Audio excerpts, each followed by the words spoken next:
We are very lucky. We have a official social media partner in China. The name is called Offshore Wind EU. They have 25,000 active members at the moment.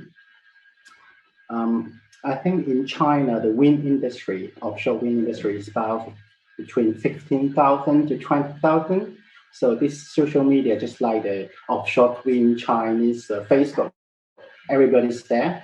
So that's why I talked to them. Why not we just get the top 10 news from 2020 so we can go through them and see what people talk about, what people think is important. So you can see the top 10 news here, but I don't think we have time to go through the detail. I will just highlight some detail here. The top one is obviously when something goes wrong, people want to talk about it. It's one of the crane ship under construction in Guangdong's broken. They got 23,000 view. And then the next two is all related to the government national subsidy, because people, one of the proposal on the third is a proposal ask the government to postpone the wind power subsidy, give everybody a bit more time. And now the next one is about the supply chain. It's talk about the vessel because people can't buy a vessel. The next two is related to the foreign investment.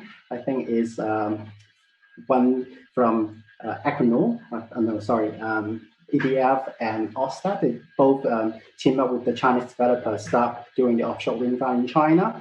And there's few news is related to the Chinese government need to go to Europe, go to France, and a China Tower Enterprise bought one of the German bankrupt tower foundation company, and GE start making their 12 megawatt turbine in China as well, offshore turbine, and go win some contract with a very low price. We can see that the whole year, people not only focus on the Chinese market, but also slowly integrate the offshore market in China with the world. I think this is the trend we can see. As a non-profit organization, we try to be the voice of the whole supply chain of industry. That's why I did ask them, how come we do heard something even more terrible happen in China? One of the vessels being flooded with the seawater. Why not that's not on the news at all? I think they show me the data is more than 100,000 hit for that news. For some reason, it cannot be displayed in China. That's why it's been eliminated. So we'd like to cover a little bit about the floating wind in China, because I think floating is very important. There are in total 3 prototypes in China at the moment. They all looking into power X, hydrogen, and fishing farming, because it's still early day. They want to find a better way to cut costs. For China, if you're familiar with the Chinese seabed, the biggest challenge for the floating wind in China is the water depth in China. Even though you go out from shore about 100 kilometers, still between 30 to 50 meters. So think about that. If you have some floating, that depends on the foundation in a very shallow sea when the typhoon season comes, and the waves high, and you might have a risk to hit the bottom. I think this is very important for the Chinese offshore wind. Obviously, the mooring design is very costly in the seabed because there's lots of rock around there. But we do have some optimistic, trying to combine a few digital puzzle together. So in 10 years' time, lots of report or commentator forecast the floating wind can drop by 40%.